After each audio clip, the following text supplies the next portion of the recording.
나홈서 1장 말씀.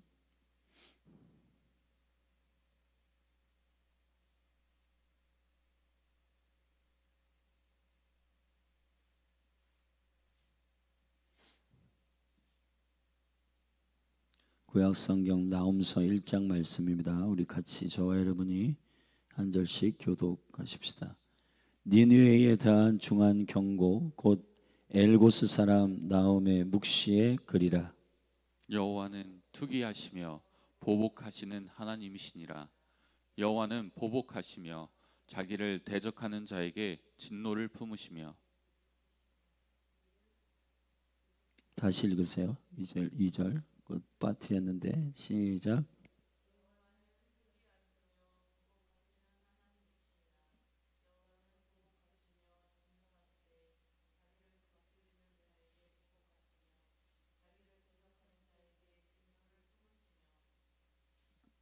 여호와는 노하기를 더디하시며 권능이 크시며 죄인을 결코 사하지 아니하시느니라. 여호와의 길은 회리바람과 광풍에 있고 구름은 그 발에 티끌이로다. 그는 바다를 꾸짖어 그것을 말리우시며 모든 강을 말리우시나니 바산과 갈멜이 쇠하며 레바논의 꽃이 이우는도다. 이로 인하여 산들이 진동하며 작은 산들이 녹고 그의 앞에서는 땅 곧 세계와 그 가운데 거하는 자들이 솟아오르는도다. 누가 능히 그 분노하심 앞에 서며 누가 능히 그 진노를 감당하랴. 그 진노를 불처럼 쏟으시니 그를 인하여 바위들이 깨어지는도다. 여호와는 선하시며 환난 날의 산성이시라. 그는 자기에게 의뢰하는 자들을 아시느니라. 그가 범람한 물로 그것을 진멸하시고 자기 대적들을 흑암으로 쫓아내시리라. 너희가 여호와를 대하여 무엇을 꾀하느냐? 그가 온전히 멸하시리니 재난이 다시 일어나지 아니하리라. 가시덤불같이 엉클어졌고 술을 마신 것 같이 취한 그들이 마른 지푸라기 같이 다 탈 것이거늘. 여호와께 악을 꾀하는 한 사람이 너희 중에서 나와서 사특한 것을 권하는도다. 여호와께서 말씀하시기를 그들이 비록 강장하고 중다할지라도 반드시 멸절을 당하리니 그가 없어지리라. 전에는 너를 괴롭게 하였으나 다시는 너를 괴롭게 하지 아니할 것이라. 이제 네게 지은 그의 멍에를 내가 깨뜨리고 너의 결박을 끊으리라. 나 여호와가 내게 대하여 명하였나니 내 이름이 다시는 전파되지 않을 것이라. 내가 내 신들의 집에서 새긴 우상과 부은 우상을 멸절하며 내 무덤을 예비하리니 이는 내가 비루함이니라. 볼지어다 아름다운 소식을 보하고 화평을 전하는 자의 발이 산 위에 있도다. 유다야 내 절기를 지키고 내 소원을 갚을지어다. 악인이 진멸되었으니 그가 다시는 네 가운데로 통행하지 아니하리로다. 아멘.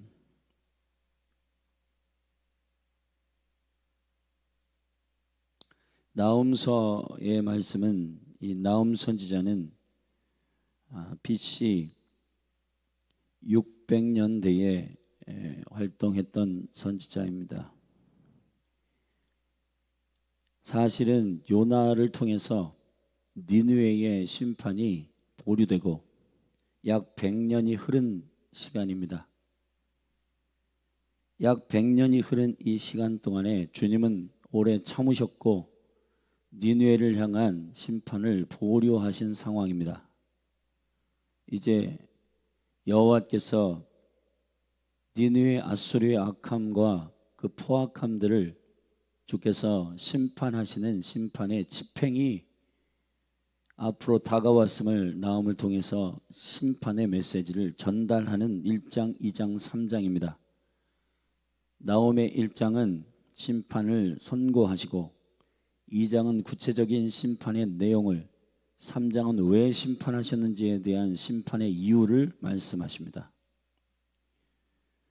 우리 이 시간에 약속의 백성인 이스라엘을 이스라엘과의 관계가 있는 고대 근동의 나라들, 그 나라들을 여호와께서 어떻게 다루시는가에 대하여 그 관계들을 이해할 필요가 있습니다. 그 관계를 엿볼 수 있는 성경이 창세기 15장에 나옵니다. 창세기 15장 잠시 보십시다.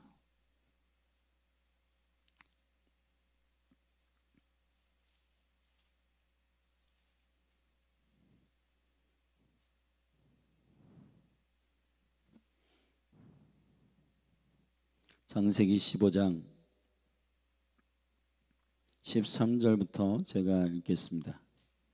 여호와께서 아브라함에게 이르시되 너는 정령이 알라 내 자손이 이방에서 객이 되어 그들을 섬기겠고 그들은 400년 동안 내 자손을 괴롭게 하리니 그 섬기는 나라를 내가 징치할지며 그 후에 내 자손이 큰 재물을 이끌고 나오리라.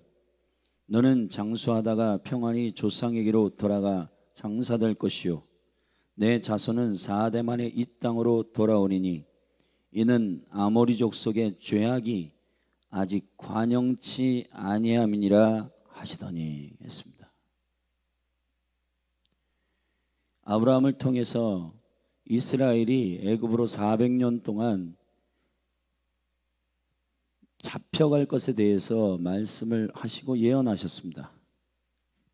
그 일을 그렇게 400년 동안 하신 이유는 400년 동안 거룩한 하나님의 약속의 백성들이 단련되고 하나님의 뜻을 온전히 알기를 원하는 구원의 은혜를 경험한 백성이 되기를 원하셨고, 그 이유 중에 하나는 이스라엘 백성들을 향한 직접적 이유가 하나 있고, 또 하나는 가나안 족속을 향한 것입니다.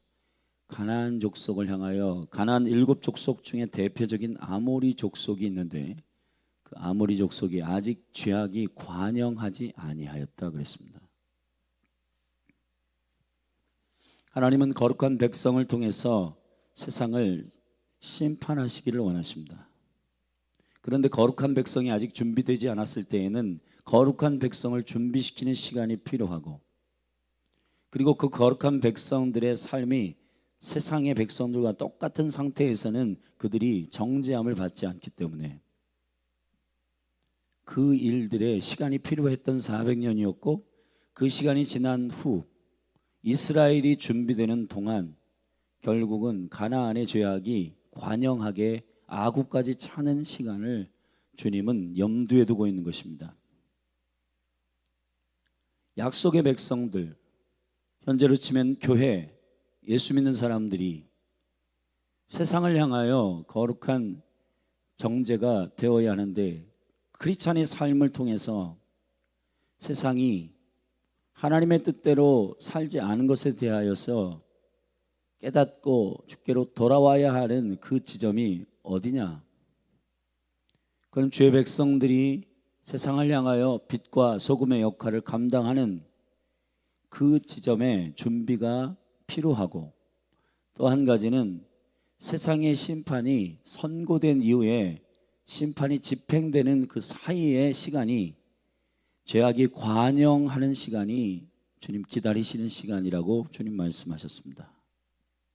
결국 주의 백성들은 세상을 향한 하나님의 빛으로 세상을 깨워야 하는데, 그 세상을 깨우는 일에 있어서 주의 백성들의 준비와 그리고 그 심판을 받는 세상의 죄악의 관영함에 대하여 주님이 말씀하셨는데, 나훔은 아수르에 대해서 심판하시는 경고의 메시지입니다. 니느웨는 아수르의 수도입니다. 저와 여러분이 잘 알듯이 100년 전, 이 나훔 선지자가 활동하기 100년 전에 하나님은 니느웨를 사랑하심으로 요나를 보내셨습니다.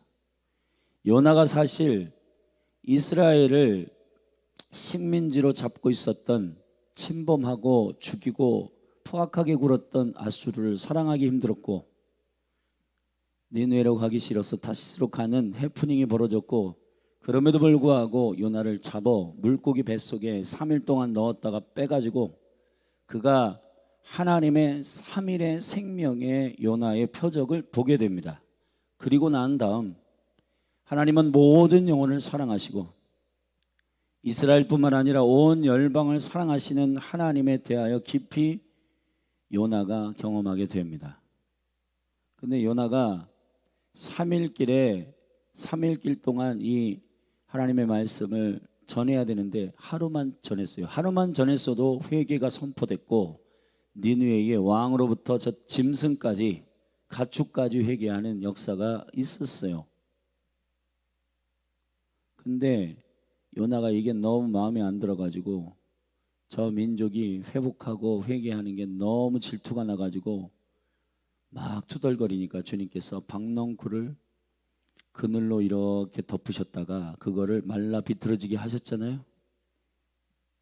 그걸 통해서 하나님께서 니느웨를 아수르를 사랑하시는 하나님의 영혼을 사랑하시는 마음을 요나에게 설명하셨습니다. 그 정도로 이 아수르와 니느웨를 하나님이 깊이 사랑한 민족이에요. 그런데 니느웨가 그 이후로 회개하고 잠시 그러한 일들이 있었지만 그 이후에 계속해서 포악하고 살인적인 민족성을 버리지 않고 그렇게 여호와의 죄악 가운데 있었습니다. 후에 나홈이 100년 후 요나보다 100년 후에 활동했던 바로 이 나홈이 이제 니느웨의 심판의 집행에 대해서 선고하는 선지자로 일어납니다.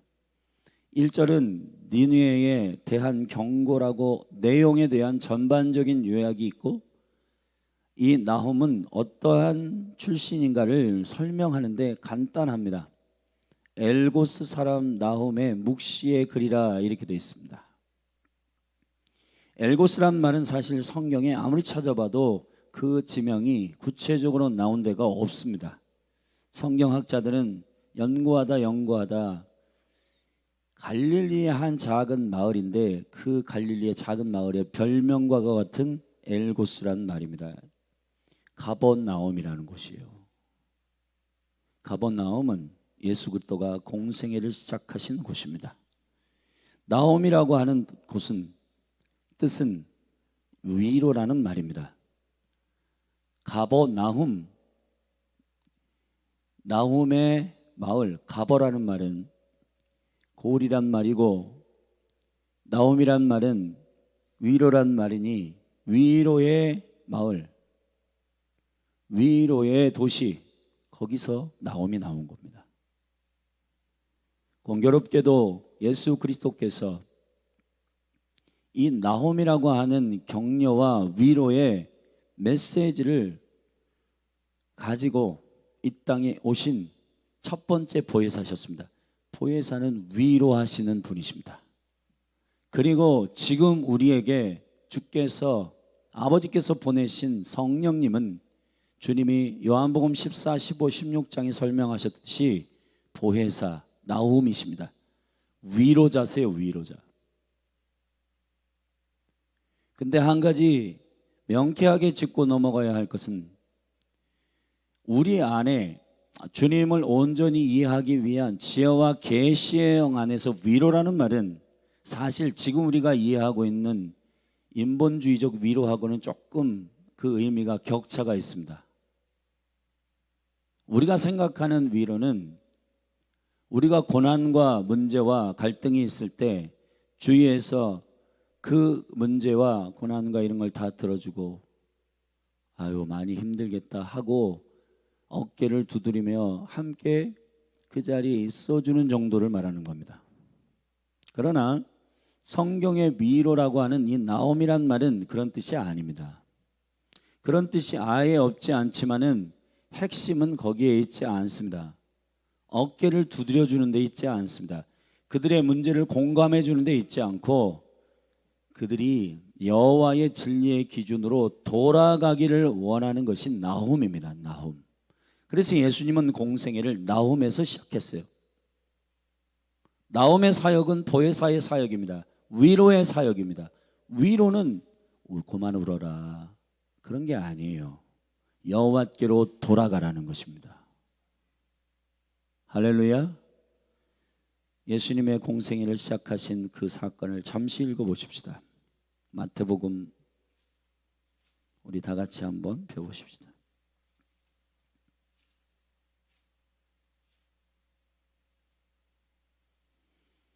예수님께서 태어나신 곳은 베들레헴이고 애굽으로 피신하셨다가 다시 나사렛이라는 동네로 들어와서 자라셨고, 자 거기서 이제 30년 동안 30살이 될 때까지 사생활을 살다가 이제 공생애가 시작되는 쯤 12절입니다. 4장 마태복음 4장 12절입니다.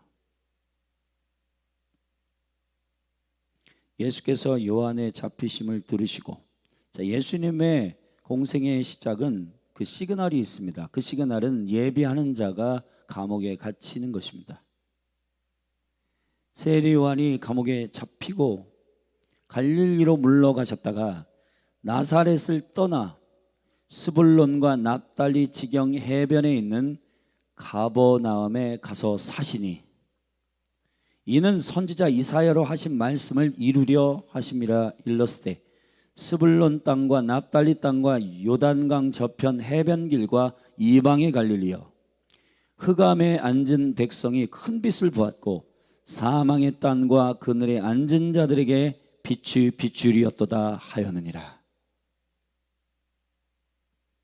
이때부터 할렐루야 예수께서 비로소 전파하여 가라사대 회개하라 천국이 가까웠느니라 하시더라. 할렐루야. 가버나움에서 주님은 하나님의 나라를 선포하시며 공생애를 시작하셨습니다. 왜 가버나움일까? 그 도시와 마을이 갖고 있는 데스티니는 위로라는 하나님의 깊은 부르심을 담은 땅이기 때문입니다. 오늘 우리가 지역 모임을 하고 대전을 위해서 기도하고 특별히 중앙에 있는 머릿돌 모임은 대덕구청을 가서 믿음으로 땅을 밟고 기도할 텐데, 여러분 땅을 밟고 기도하는 일이 결코 작은 일이 아닙니다. 그 도시가 그 땅이 맡은 데스티니가 있어요. 그 땅이 맡은 하나님의 부르심이 있어요. 에덴 그러면 기쁨의 땅이라는 것입니다. 베들레헴 떡집이라는 뜻입니다. 나사렛 가지라는 뜻이에요. 열방으로 하나님의 거룩한 생명의 가지가 풀어지도록 거기에서 주님은 자라나셨습니다.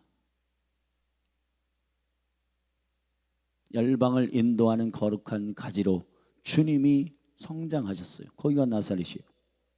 가버나움에서 공생애를 시작하셨습니다. 골고다에서 돌아가셨습니다. 이게 우연일까요? 여러분 성경에서 우리가 간과하고 있는 건 사람의 이름이나 지명들에 대한 계시를 읽지를 못합니다. 우리가 조금 더 이스라엘 안에 하나님께서 두신 깊은 계시들을 읽을 필요가 있습니다. 예루살렘, 샬렘의 기초, 샬렘의 진짜 이유는 무엇이냐? 열방을 향하여 주님 묻고 계시는 겁니다. 너희들의 안정감이냐 아니면 하나님이 통치하는 거냐? 너희들이 원하는 것을 구하는 성전이냐 내가 거하는 처소냐? 하나님의 의미와 가치를 핀트가 빗나갈 때 그 도시는, 사람은, 가정은, 교회는 심판 아래에 있게 됩니다.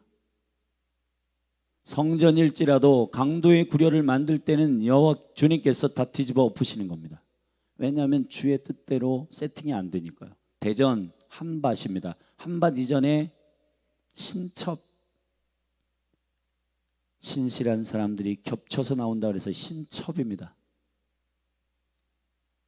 신실한 하나님의 다음 세대가 이 땅 가운데서 길러지는 땅이에요. 여기는 땅은 하나님의 놀라운 계획을 갖고 있습니다. 결국 땅은 도화지와 같습니다. 그러니까 누구의 그림을 그려야 하는가? 결국은 하늘과 땅이 통일되게 하신 분이 예수 그리스도신데 그 예수 그리스도의 생명이 결국은 그 땅을 향한 깊은 계시와 의미들로 케뎀에 하나님의 태초 전부터 그 디자인이 있습니다. 여러분도 땅이에요. 사실은 사람은 땅입니다. 사람은 심령이 땅이에요, 땅. 그래서 온유한 자는 땅을 기업으로 얻습니다. 여러분, 땅을 얻어요. 아멘. 이 심령에, 이 땅에 하나님의 씨를 심습니다. 저와 여러분 땅이에요. 그래서 땅과 연결되어 있는 거예요. 그 사람이 죄악을 범하면 그 땅이 황폐해집니다. 그 고을에 사는 사람들이 죄악을 범하면 그 땅은 열매를 맺지 못합니다. 땅과 영혼은 연결되어 있어요. 그렇듯 엘고스 가버나움에서 나홈이 나왔습니다. 그래서 그 이름을 누가 지었는지는 정확히 기록되고 있지 않지만은 위로자라고 하는 이름을 가진 거예요. 자, 이 위로자가 아수르 니느웨에 대해서 경고하는 메시지를 주께로부터 받습니다. 만약에 우리가 생각하는 위로의 가치라면 괜찮아, 주님은 우리를 용서하실 거야, 이런 내용을 담았을 거예요. 그러나 니느웨에 대한 경고의 메시지는 주께서 결코 죄악을 가만두지 아니하시고 그 죄악을 깨트리시고 그 죄악에서 돌이키시고 심판하신다는 내용입니다. 우리가 하나님에 대한 기대가 있습니다. 하나님에 대한 우리의 지식이 있습니다. 근데 그 지식이 뒤틀려 있으면 하나님에 대하여 관계가 온전하게 세워지지 못합니다.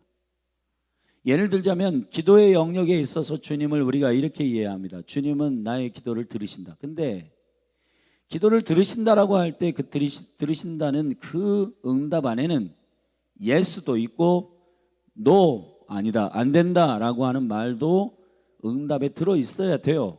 근데 우리는 하나님에 대해서 하나님은 내 기도를 들어주셔, 무조건 내가 기도하면 무조건 예스 할 거야, 그런 기대를 가지고 주님과 관계를 하게 되면은 주님이 안 된다 하면은 서운한 거예요. 그렇듯 위로라는 말과 하나님의 비전이라는 어떤 하나님의 계획들과 가치들을 우리가 잘못 이해하게 되면은 하나님과의 깊은 친밀함 안으로 들어가기가 어렵습니다. 궁극적으로 저와 여러분의 개념을 깨트리시기를 바랍니다. 그리고 성경이 말하는 주님의 입에서 나오는 말씀이 저와 여러분의 진리가 되기를 축원합니다. 자, 이 아수르를 심판하시는 1장에서는 1장 2절부터 8절까지 주님이 누구인지를 먼저 밝히십니다. 여호와 하나님은 어떤 분이신가? 여기 이렇게 나홈이 선포합니다. 여호와는 투기하시며 보복하시는 하나님이시라. 여호와는 보복하시며 진노하시되 자기를 거스리는 자에게 보복하시며 자기를 대적하는 자에게 진노를 품으시며 여호와는 노하기를 더디하시며 권능이 크시며 죄인을 결코 사하지 아니하시느니라. 여호와의 길은 회리바람과 광풍에 있고 구름은 그 발에 티끌이로다. 여호와는 질투하시고 투기하신 분이십니다. 투기라고 하는 것은 본인이 사랑받아야 되는데 사랑받는 그 대상을 바꾸는 데 있어서 뒤틀린 바로 그 감정을 말하는 겁니다. 여호와 하나님은 질투하시고 투기하시는 분이십니다. 왜냐하면 그분의 투기는 선하십니다. 저와 여러분은 여호와 하나님을 사랑하도록 지어졌어요. 그분을 예배하도록 지어졌습니다. 근데 주님이 언제 투기하시냐? 주님을 예배하지 않을 때요.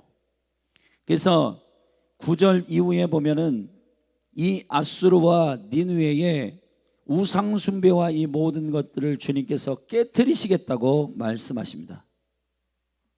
14절 특별히 나 여호와가 내게 대하여 명하나이다니 내 이름이 다시는 전파되지 아니할 것이고 내가 내 신들의 집에서 새긴 우상과 부은 우상을 멸절하며 내 무덤을 예비하리니 이는 내가 비루함이니라. 비루하다는 말은 하나님의 높은 비전을 따르고 순종할 생각이 아니라 내가 가지고 있는 비전, 남노하고 천박하고 가벼운 것들을 쫓아가는 바로 그거 말하는 겁니다. 여러분, 우리가 하나님 안에서 존귀한 주의 뜻을 추구하고 그분이 나를 향하여 갖고 계시는 그 계획을 나의 비전으로 삼을 때 저와 여러분은 온전합니다.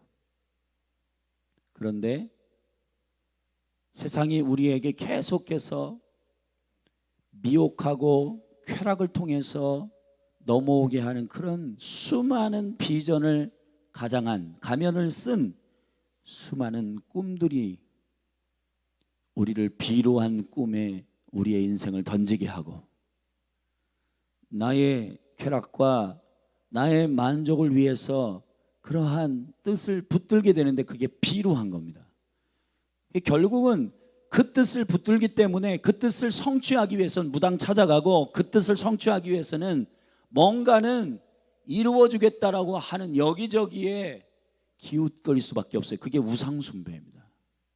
심지어는 하나님을 섬기면서도 하나님과 깊은 관계의 생명 안으로 들어갈 생각을 하지는 않고 자아가 깨트려지고 회복될 생각은 하지 않고 자기의 뜻을 주님께서 이루어 주실 분으로만 생각하고 그분을 예배하고 섬길 때 그건 우상숭배란 말이에요.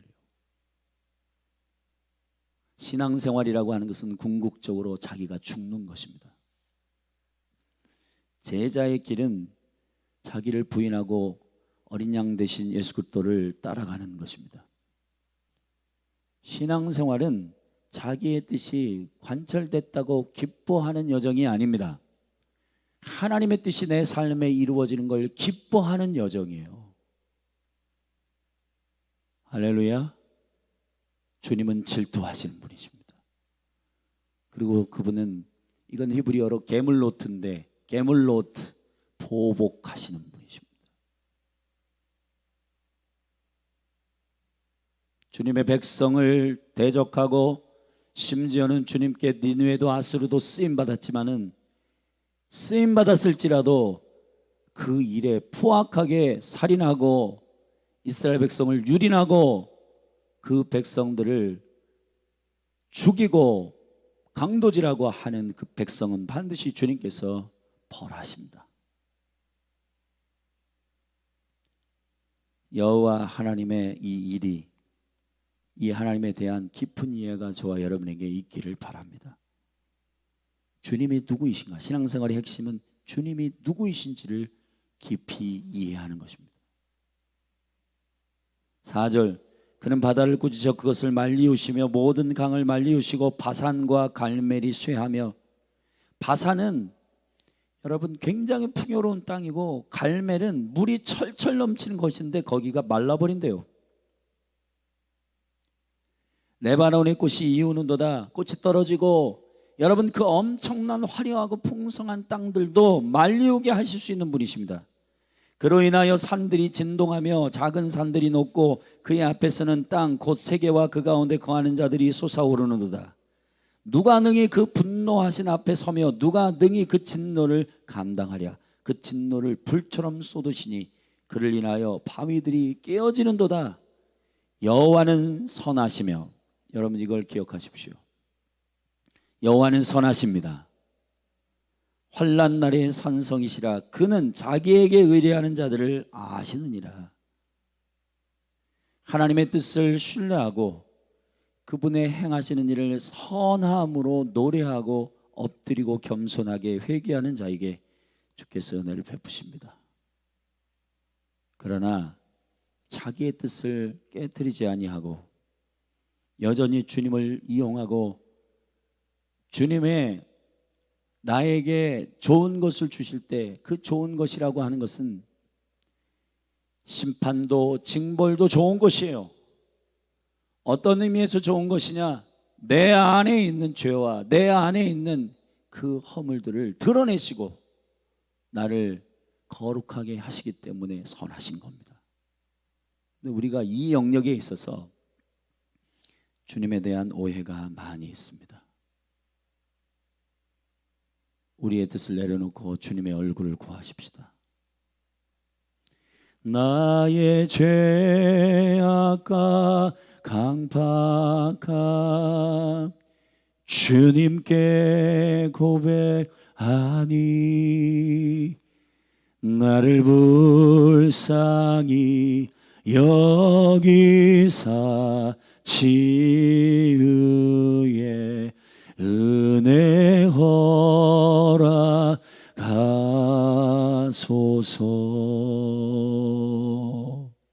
아멘. 나를 내려놓는 것이 신앙생활의 여정입니다. 주님이 우리에게 말씀하실 때 겸손하게 듣고 주님의 선하심을 찬양하고, 우리는 이렇게 할 때가 많아요. 주님이 잘못됐잖아, 주님이 잘못 인식하셨잖아. 근데 여러분, 주님은 단 한 번도 실수하신 게 없습니다. 우리를 진리의 기준으로 삼을 때 주님이 잘못됐다고, 주님이 잘못 판단했다고 오해할 수 있지만 반대로 하셔야 됩니다. 실수는 우리가 많고 우리는 우리의 감정과 생각의 위주로 생각하는 자들이지만은 주님은 언제나 선하십니다. 할렐루야. 9절부터 14절까지 이제 이 니느웨를 향한 심판을 선고하십니다. 너희가 여호와를 대하여 무엇을 꾀하느냐? 그가 온전히 멸하시리니 재난이 다시 일어나지 아니하리라. 재난이란 말은 심판이 있을 것이라고 하는 사인인데, 이제 재난 수준이 아니라 실제 심판이 집행되는 시즌으로 올 것이라는 겁니다. 여러분, 코로나가 오고 우리의 삶에 뭔가 문제가 생기고 이거는 재난의 수준이에요. 그러나 재난의 수준일 때 돌이키면 복이 있습니다. 주님이 우리에게 경고하시고 주님이 우리에게 사인하실 때 돌이키는 자는 복이 있습니다. 잠언서의 말씀에 뭐라고 했어요? 여러분, 존귀한 곳에 처하나 깨달지 못하는 자는 짐승과 같다 그랬습니다. 가시덤불같이 엉클어졌고 술을 마시는 것 같이 취한 그들이, 그러니까 제정신이 아니고 자기 마음대로 살고 술을 마시고 중독되고 그렇게 취한 그들이 마른 지푸라 같이 다 탈 것이고, 여호와께 악을 꾀하는 한 사람이 너희 중에서 나와서 사특한 것을 권하도다. 여호와께서 말씀하시기를 그들이 비록 강장하고 강하고 중다하다 많을지라도, 숫자가 많을지라도 반드시 멸절을 당하리니 그가 없어지리라. 내가 전에는 너를 괴롭게 하였으나 다시는 너를 괴롭게 하지 아니할 것이라. 앗수를 용서하겠다는 얘기가 아니라 너희들이 이제 경고하는 수준으로 끝나지 않겠다는 겁니다. 내가 다 쓸어버리겠다는 겁니다. 여러분, 니느웨에게 100년의 기회를 줬어요. 여러분, 성경을 자세히 보면은 하나님은 심판을 바로 하지 않습니다. 심판을 경고하십니다.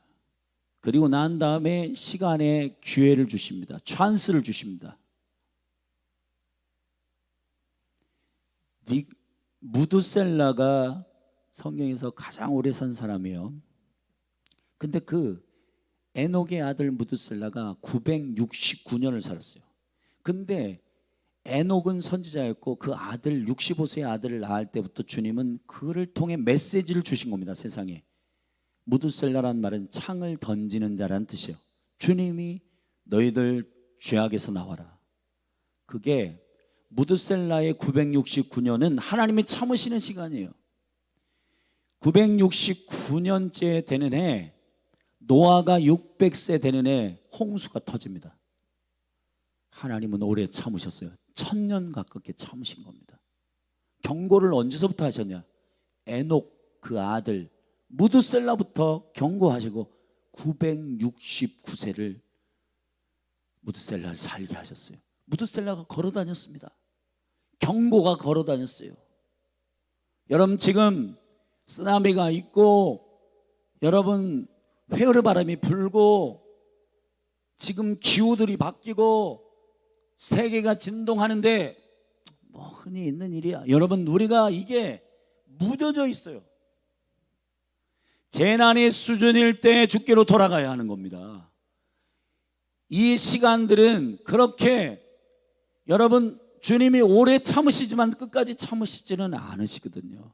그러니까 저와 여러분들이 회복하는 길은 한 가지뿐입니다. 어떻게? 회개하고 여호와의 뜻 가운데로 돌아가는 것입니다.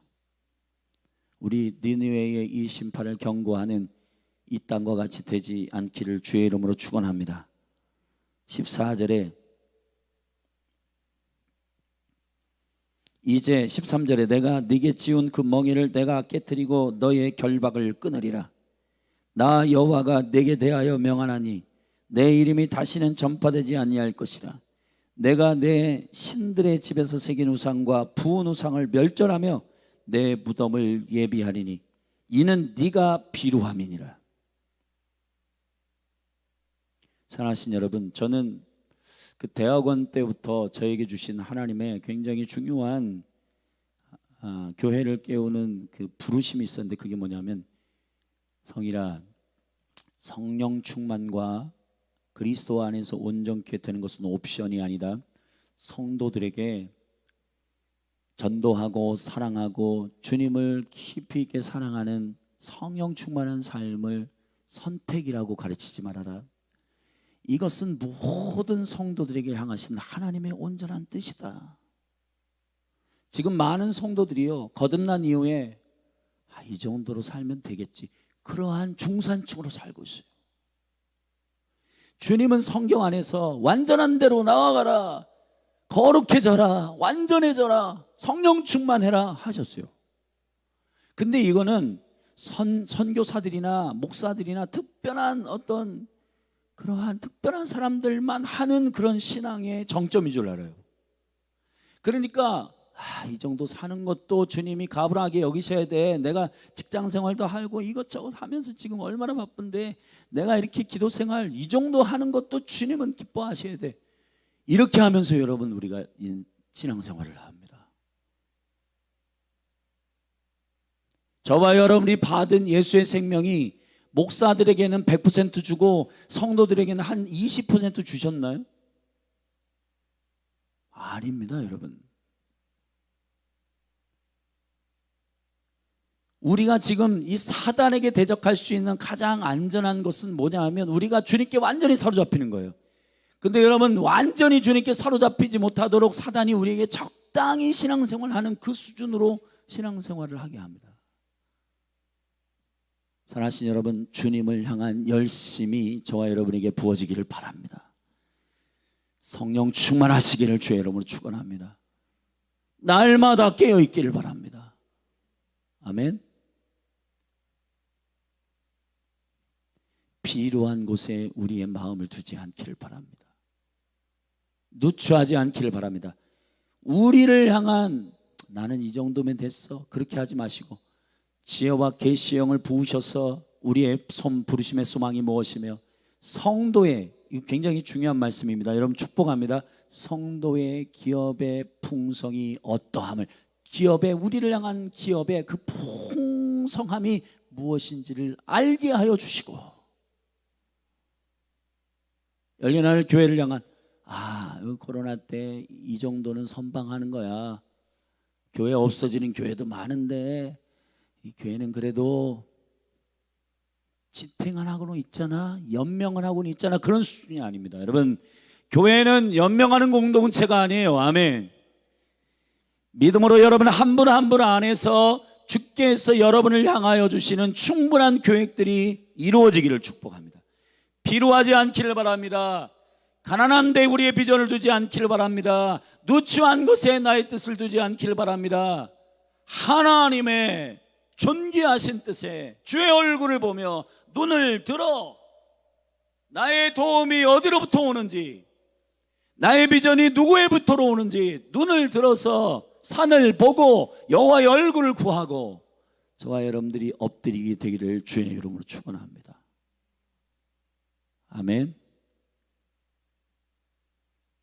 마지막 이 아수르에게 핍박받고 했던 유다를 향한, 이스라엘을 향한 주님의 구원의 메시지 15절입니다. 같이 읽고 기도하십시다. 볼지어다 아름다운 소식을 보하고 화평을 전하는 자의 발이 산 위에 있도다. 유다야 내 절기를 지키고 내 서원을 갚을지어다. 악인이 진멸되었으니 그가 다시는 내 가운데로 통행하지 아니하리로다. 이스라엘을 치고 이스라엘을 깨닫게 하기 위한 앗수르를 심판하시는 여호와께서 이제 이스라엘아 유다야 너 이제 정신 차리고 절기 지키고 여호와 앞에 서원을 지키고 바로 서라. 할렐루야. 여러분 저 악인들이 심판받고 야 통쾌하다, 그게 끝이 아니에요. 앗수르가 심판받고 니느웨가 심판받는 거 그거 잘됐다, 고소롭다, 고소하네, 그게 아니라 그들을 통하여 우리를 막대기로 사용하시고 그들을 통해서 우리를 깨닫게 하실 때 우리는, 선택된 백성들은, 이스라엘은, 믿는 사람들은 우리도 정신 차려야지. 하나님 앞에 우리를 깨닫게 하시기 위한, 여러분 정신을 차리고 깨달아서 절기를 지키고 여호와의 시간 안에 있고 주님과 약속한 것들은 신실하게 지키며 주님 앞에 서시기를 주의 이름으로 축원합니다.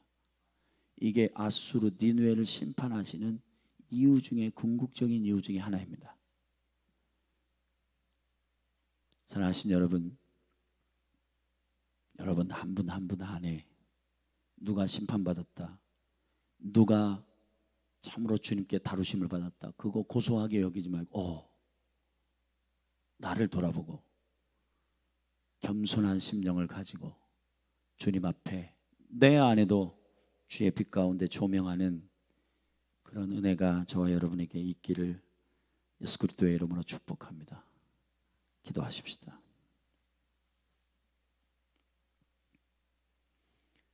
존귀하신 아버지,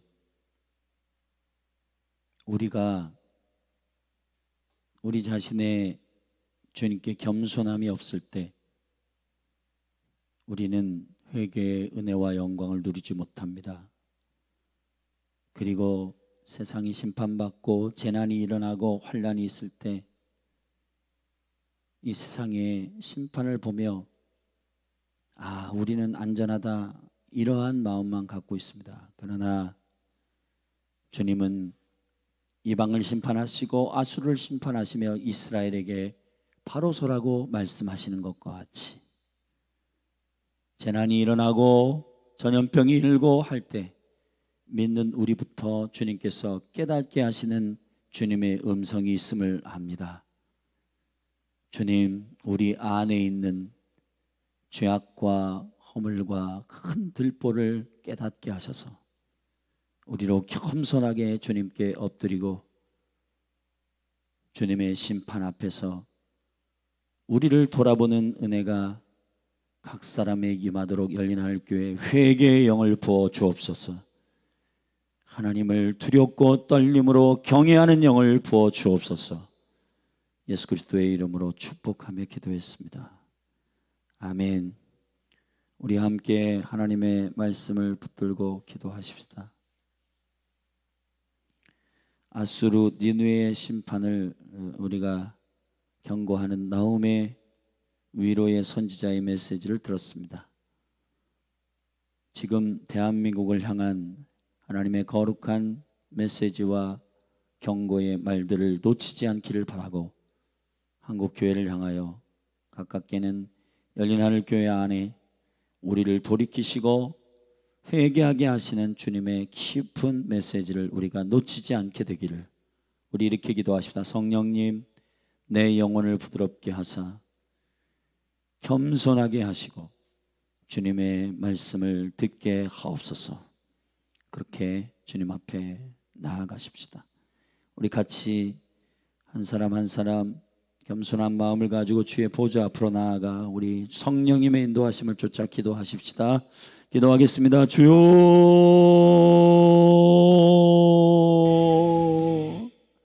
하나님 아버지, 이 시간 믿음으로 기도합니다. 아버지의 영광과 은총 가운데 세일을 행하여 주시옵소서.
이것이 우리 나아갈 길입니다. 아멘. 주 예수여.